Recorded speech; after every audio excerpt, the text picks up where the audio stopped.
Vídeo. Aí, gente, ó, o fogo aí, ó, nos pereiros aí, ó. Tá meio escuro, mas, ó, começou perto de Taporanga esse fogo, ó. E vai se alastrando. Tá chegando já na borracha. E ninguém toma as providências, ó. Começou perto de Taporanga lá, ó. Já foi perto da BR do Caiana, já vem voltando. Olha o tanto de fogo aí, ó. Já tá escuro, a gente...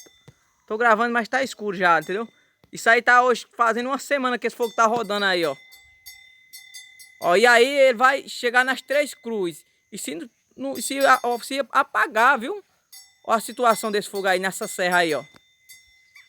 Aí ninguém tá controlando, nem os bombeiros controlam aí, ó. Nenhum vem, ninguém foi chamado, ó. Aí esse pedaço de fogo aí, ó, tá com uns meia hora, ó, o tanto que queimou já a mata aí, ó. Tá queimando tudo aí, se tiver bicho tá queimando.